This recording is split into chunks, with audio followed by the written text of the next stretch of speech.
We ended part one of starting and running a business with a quotation from the Bible. And it went like this, from Proverbs chapter 20, verse 13. And it says, "Do not love sleep, or you will grow poor. Stay awake, and you will have food to spare."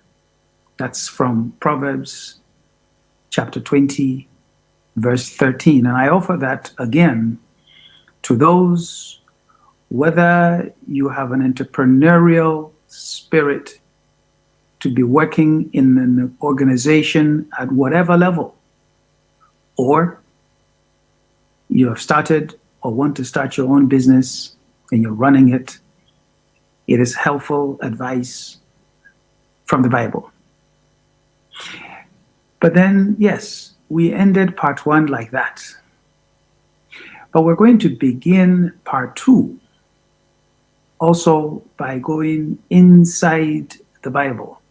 And those who are Muslims, Buddhists, or whatever, I'm sure that there are relevant passages that you can also refer to. But this is from the Bible.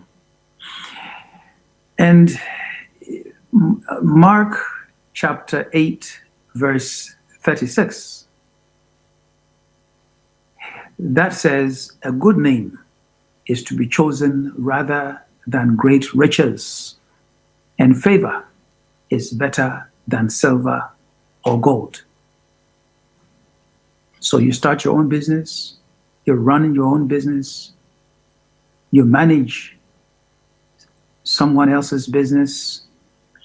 Remember, a good name is to be chosen rather than great riches, and favor is better than silver or gold. They may not teach you this in business school or in school, period, but I am laying the connection between what we find through our faith and what we are able to do in business.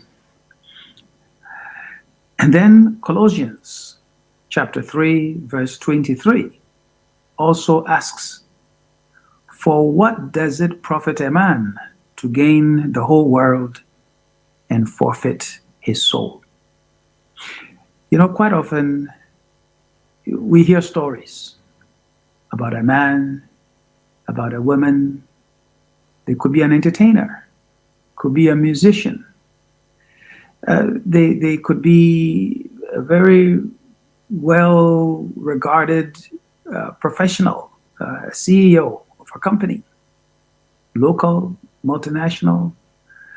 It could be an entrepreneur, hugely successful, getting to the end of their lives. We hear stories of people who have been considered successful, but then in the end, they wonder what they have done with their lives. And so, yes, success is important, but success at any costs, success doing whatever, stepping over people, and so on and so forth. And recently, as I watched through the media some stories of some well-known people from Africa, from Asia, from UK and Europe, from America, and how those people fell. And those people fell not because they had done things so wrong and so different from other people, not that they were the worst at whatever difficulties that they put on other people, but that they were seen to be arrogant people. They were seen to be people who rolled over, other people, people who just simply did not regard other people and sometimes insulted, sometimes shouted on them, sometimes just took things from them, whether they needed them or not. They got a bad name. And so when something showed up to put them down, the whole world came down on them. And that was their end. And in the end, whatever they may have been seen to have gained, I'm not talking about the riches, whatever fame or popularity vanished immediately. Everything went away. I'm taking this from the Bible, and it has a business connection. So a good name is to be chosen rather than great riches, and favor is better than silver or gold. And then Proverbs chapter 11 verse 1 also says, whatever you do, work heartily as for the Lord and not for men. Now, that may not be so clear to you or to me or to somebody else as something that has anything to do with business, particularly with starting or running a business. But I tell you, you see, when you do something because you feel that you're doing it for a higher being and not for men, when I say men, include women in it, you do it well, you do it with force, you do it with vim. But if you're doing it and you think that, oh, those people there, those people who are not appreciative of whatever it is that I'm trying to do, those people who, are nothing or whatever the case may be, you might not put in as much into it. And the quality that you put into whatever it is that you're doing might not even be as great. But if you believe that you're doing this for a higher being, you're doing this for the Lord, the quality will be good. The effort will be good. Whatever it is, and therefore the benefit too will come out something good. And then Proverbs once again also says in Proverbs chapter 19 verse 17 says, a false balance is an abomination to the Lord, but a just weight is his delight. This is all about cheating. There are some people, they are selling in the market. They say, oh, an olunka of something or a container. But then some people, they have beaten the bottom of the container so that whatever they put in it carries less than what it should. Some people put some things inside the container. And so what they're giving you is not what you're supposed to. A fuel tanker may come and they are supposed to give you certain gallons of fuel. But then in the end, what you get is something smaller than what they are supposed to give you. They think they are cheating you. But in the end, what they do eventually catches up with them. So why am I saying all of this as part of starting a business and finding what is it that you need to do? My friends, the point is, if you're going to find the right business for you, you must find it with an attitude that you're going to be fair, just, you're going to do right, you're going to earn a living the right way, and you're doing it for a higher purpose. A higher purpose. So quite often we ask the question, what's your personal driving force? So that's how we begin our program this evening, is looking for spiritual guidance from our faith, whatever your faith happens to be.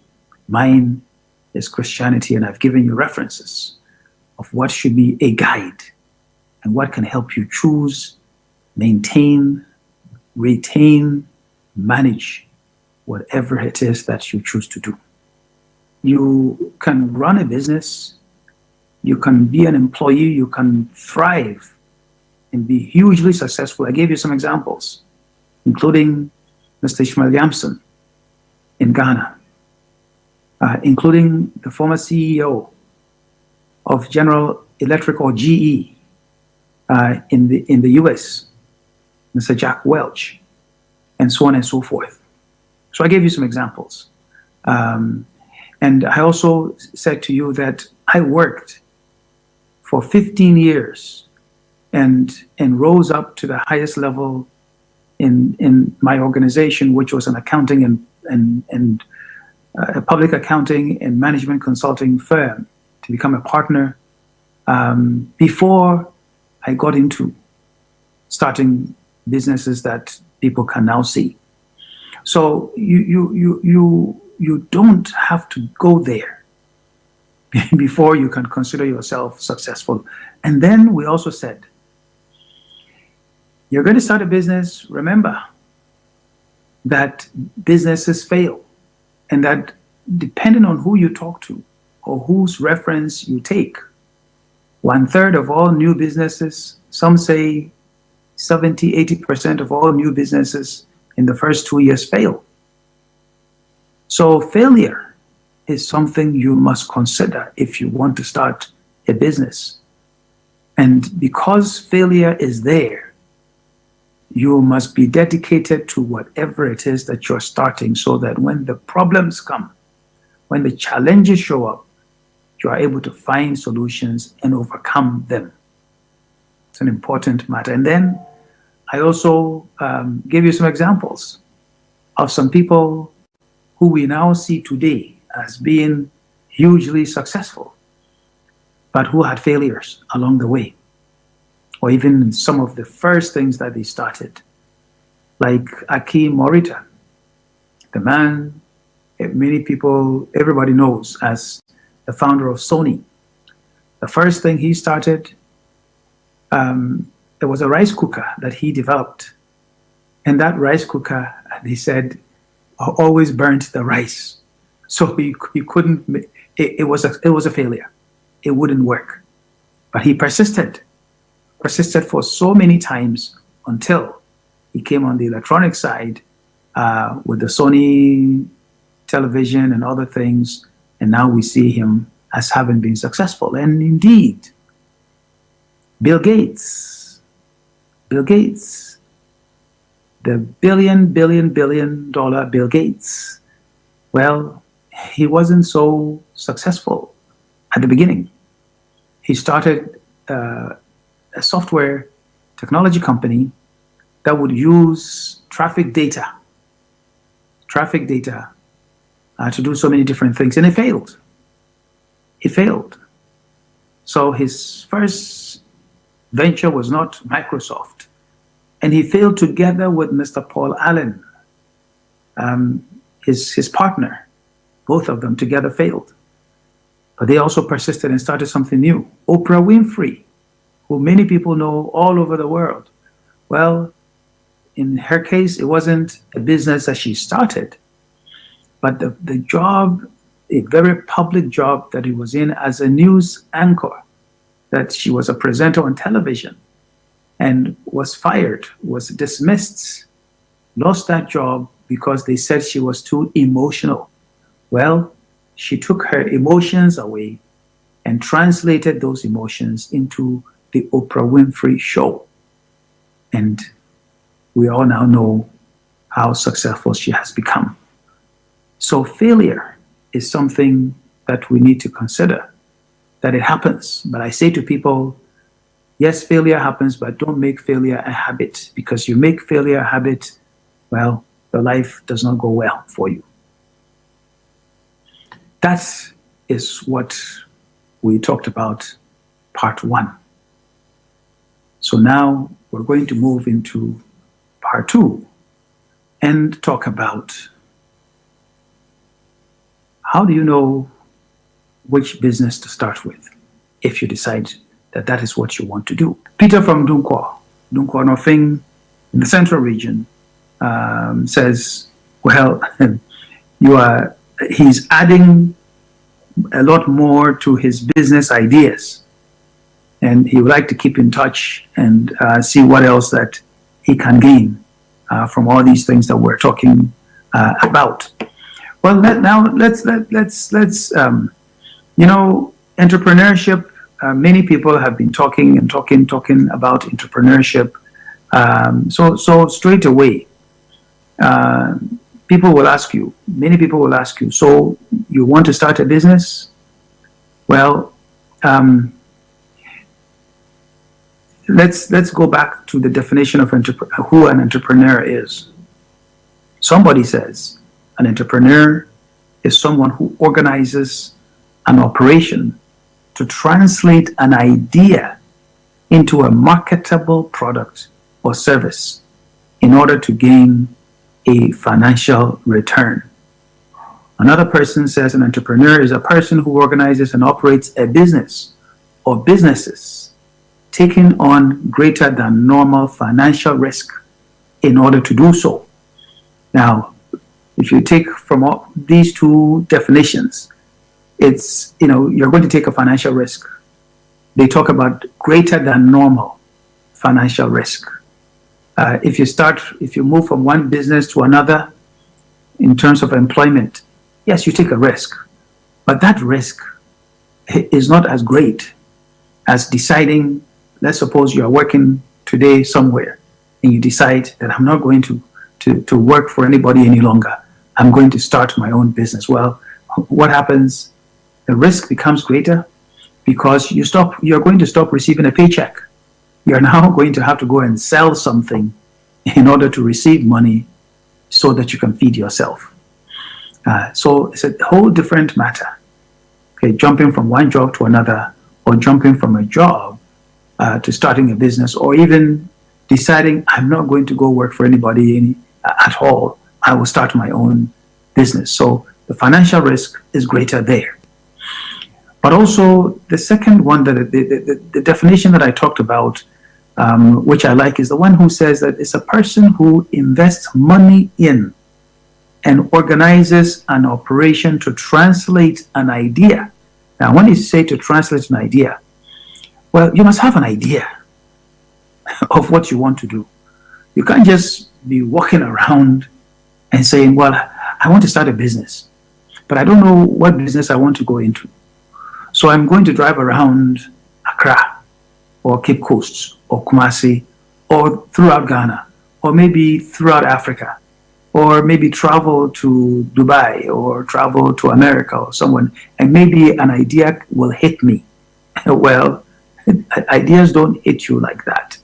You must have an idea, but then you must have an idea also based on something.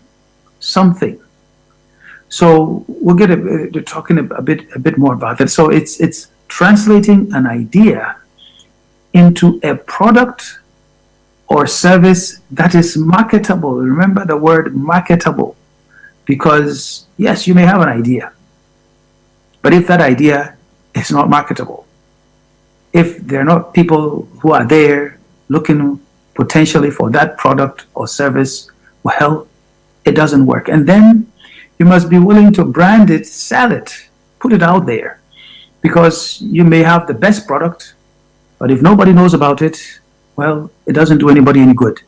And which is why, if you can take a look, when you go to a lorry station, what are those drivers' mates doing? They're out there shouting, La Paz, or wherever it is. They are selling the product that they have, the truck or the bus or the trotro or whatever. You also have people who put things on their heads or wherever and walking about town. And if someone is selling bull fruit, you will see that they haven't covered the entire container or whatever that they are selling it in, that there's a glass or something so you can see what is it that they are selling. So the idea is something that should be marketable, and you should market it, in order for you to gain something financially positive out of it. So now, entrepreneurship, as we've talked about, is something that takes time. It requires a lot of effort. It requires a lot of hard work. And because there's a lot of effort, there's a lot of hard work, some people decide that this is too much hard work, too much effort. Well, but those are the requirements. And if your company survives, well, the rewards, are worth the obstacles that you face along the way. But you see, it all depends on the topic we're talking about today. It depends on what you choose to do. What you choose to do. Let me give an example. How did we decide, my wife and I, to build a hotel, a beach resort in Elmina?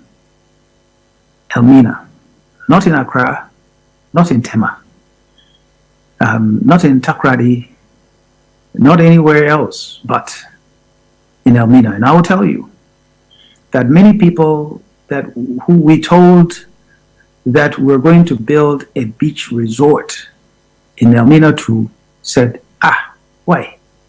Who will go to Elmina? Who will be interested in going there? To many of them, there's nothing there. For many of them, they had never been there. And for a number of them, they just simply didn't know what this thing was all about. So there are these naysayers, and there are these people who had no idea, but to say, no, why? Why would you want to do something like that? But why did we persist? Why did we persist? Well, how the idea came in the first place was that both the two of us, we wanted a place by the ocean, by the beach, ourselves. And we love the ocean. We love water. We love the sand. We love to hear the waves. So that's the first thing.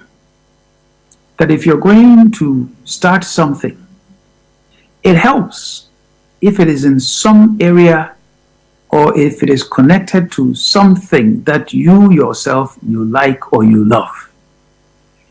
If it is not something you like or you love or you desire, then the first challenge that comes, you give up.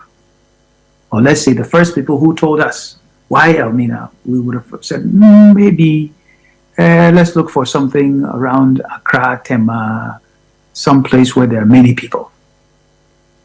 But we wanted something like that. And we didn't want it first for commercial purposes. We wanted some place that we would want to go. And so we started driving around. We took several trips to, all the way from the Cape Coast to the Commander area, and started driving from village to village along the beach, walking from village to village along the beach, and just going to many different places, whether a car will go there or not. If a car won't go there, we'll get out and drive and walk. So we came to this spot, and this spot was just there. The beach was there, sand was there. There were some coconut trees there, not too many, but it was there. And it looked lovely. And we said, well, what a spot. Let's find out who owns this place. So we looked and looked and looked and looked. And that's what we found. We acquired that land. There was nothing on it. And we said, we will build something here. But I keep talking about obstacles. We said, well, what does it take to build something on a spot like this that we ourselves will enjoy and then turn into something commercial? Well, we had an architect draw up something. We took it all over the place, including all over the world, including to the IFC. Some people you'll go to, they'll say, oh, this, the money you're looking for is too small, too little for us. You take it to somebody else and say, oh, it's too big. And then the point about why Elmina will come up. Then we'll start and do some research. Well, Elmina is a historic place. The old castles and the fort are there. It is close to the Cape Coast one.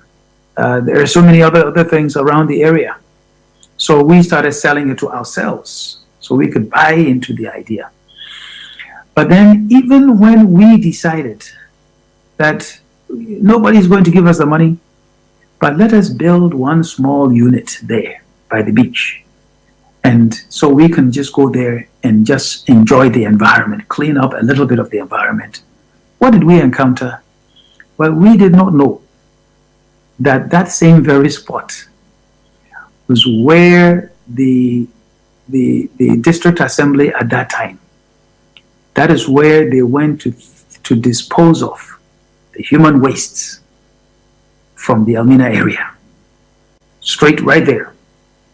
So we will go there and they will bring their truck and that's where they will do this. So it took us about 6 months to work with these people, struggle with them, and finally we had to do a compromise that we will go and look for a place for them to dispose of the human wastes, and then we would also provide some funds so it can be made possible. Big obstacle. Big obstacle. Now, once we got rid of that, then another obstacle showed up. The sand winners. The sand winners from around Elmina, Cape Coast, and other places found the sand from there smooth enough they wanted to use it. So their trucks will come in day and night, day and night. How do you have sand winners come somewhere that you want to turn into a resort? I'm telling you this story because these things happen. But we overcame that and all of those obstacles because we had a desire. We had a desire to go there, to want to go there and sleep ourselves, relax ourselves. And that's how we overcome the difficulty that came. So my point is, you're going to start something. The decision has to be related to something that you like, something that you want, something that you desire, something that will help you overcome obstacles and difficulties. Now, as I've been reading, there are a number of other people who have written things about choosing what you want to do. And I'll just reel off the lists, and then maybe I'll talk about one or two of them. Well, this person says, look, find your idea, just like I've talked about, and do some brainstorming, okay, with your friends, with your family, check with other people. Again, avoid those negative people, but check with people in any case. So think through the idea. Now, once you think through that idea, you build a business plan.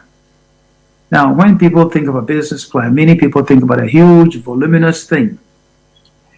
But it's very necessary to first and foremost just do some sketchy something very simple, so that you will know before you put in some money whether this thing it looks like it might work or not. I'll give you an example. So you want to bake bread. You want to start a bakery.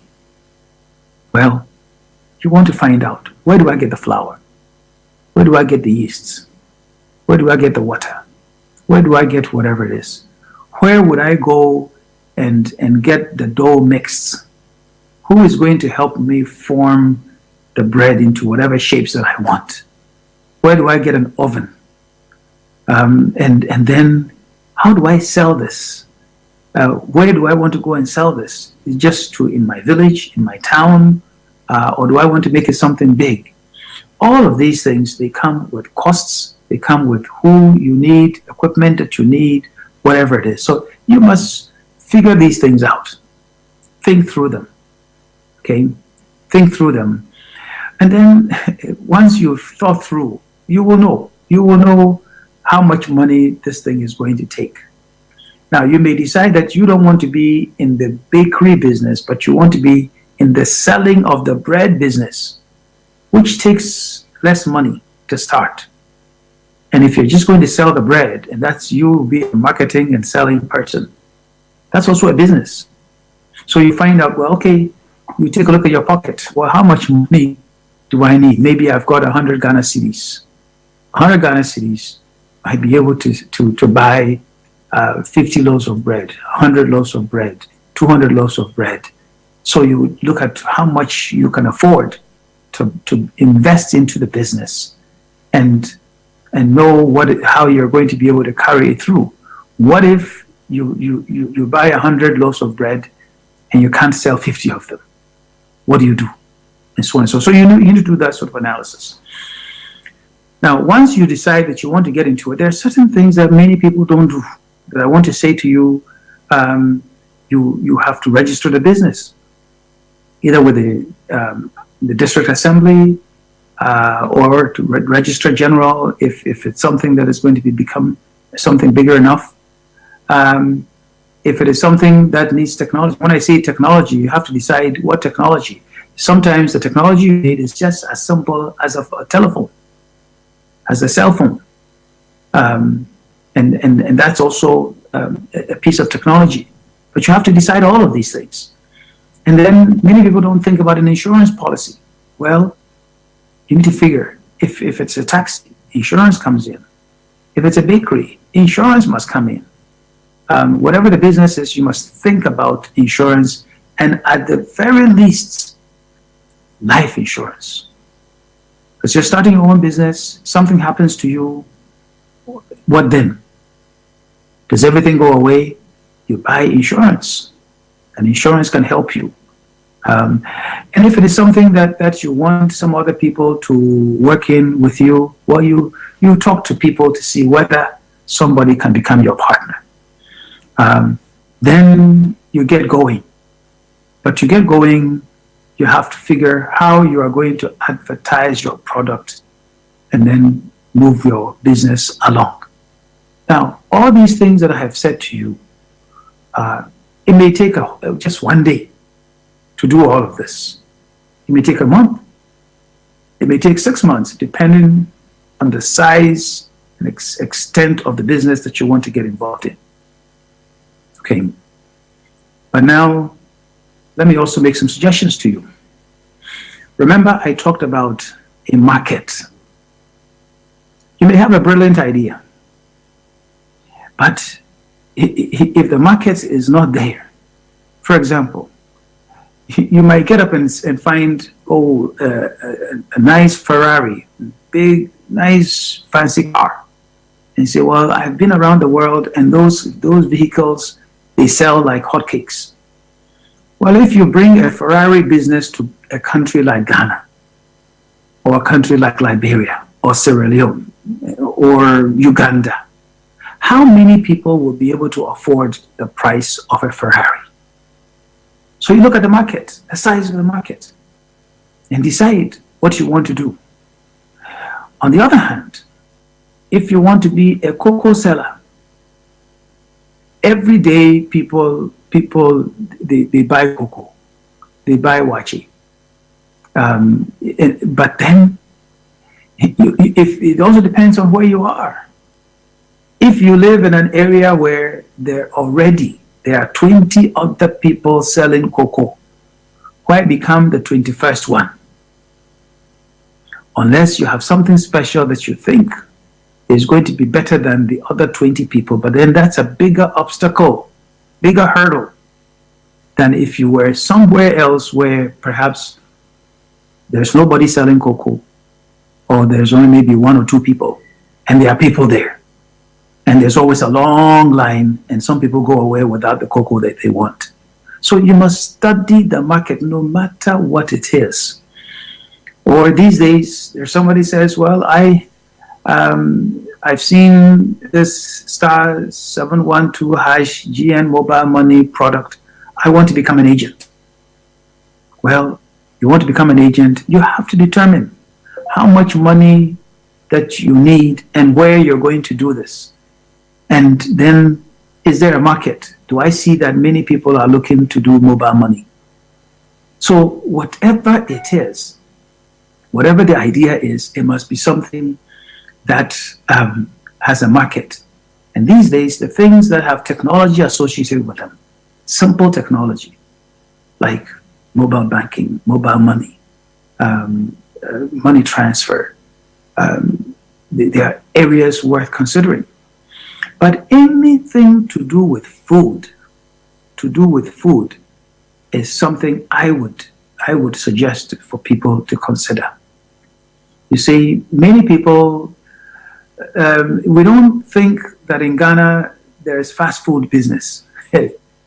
When people think about fast food, they say, oh, Kentucky Fried Chicken, McDonald's, and so on and so forth. Well, in Ghana, there's plenty of fast food, except that it's not organized as franchises, or it's not organized in a way that people will look at it and say, but when you go and the woman is sitting there with her big basin or container of wache, and people come and she dishes them out, she's, ladles them out or whatever, that is fast food.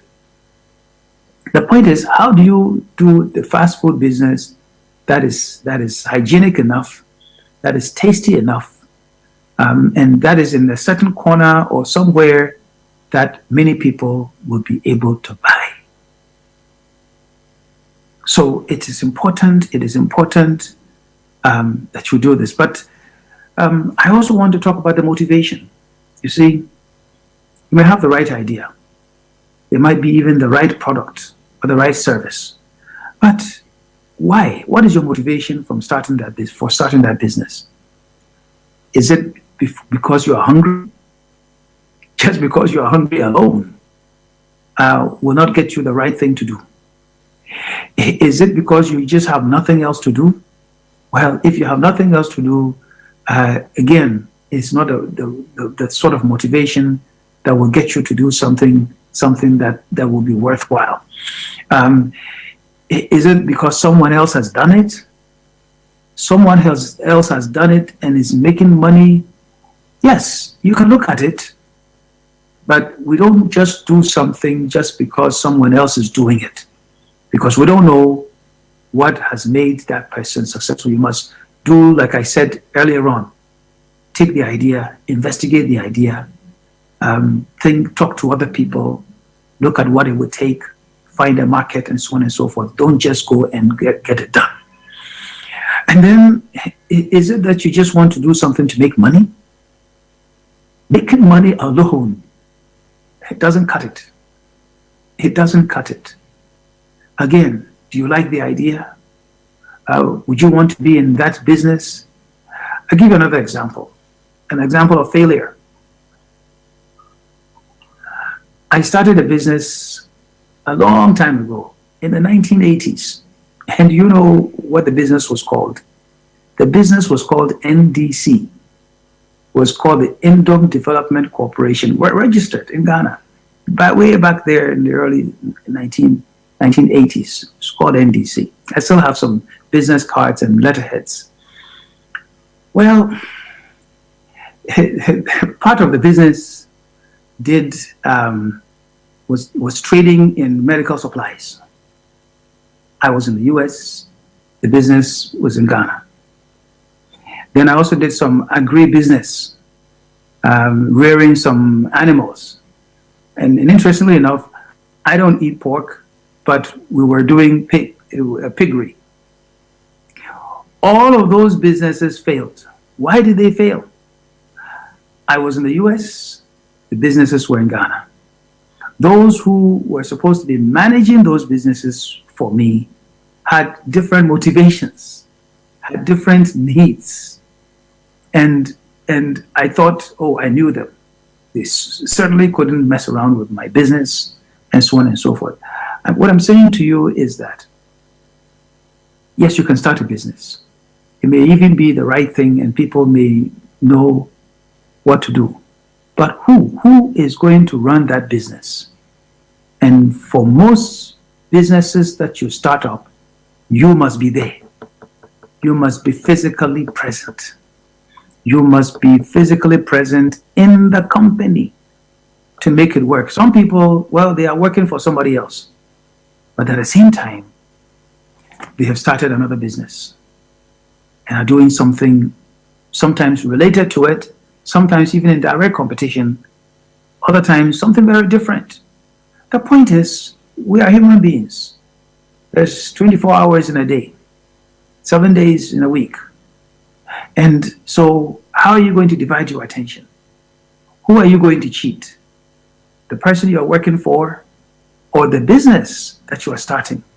Which would mean you'll be cheating yourself. Because if you pour money into something, you don't have the time and whatever else to make it work, well, you're wasting your money. So my point is that, please, you're going to do something, make it be something worth your while that you can spend the time, you can be comfortable with, and so on and so forth. But I've already said to you, some areas of technology, like mobile banking, mobile money, yes, it's also a form of mobile banking. Food business in Ghana is there. And there are so many other areas that are available for people to do business, but it must be right for you because it must be something that you yourself, you like. And one thing before we end that I want to tell you, when I ask the question, what is the right business for you? The right business for you cannot be because you know somebody in government, or when NDC was in power, you knew somebody in NDC, or when NPP is now in power, you know somebody in NPP. So there's a school feeding contract. So you go and get some, as Ghanaians say. So you become a school feeding contractor. Well, you are there because of a relationship with a government, a political party.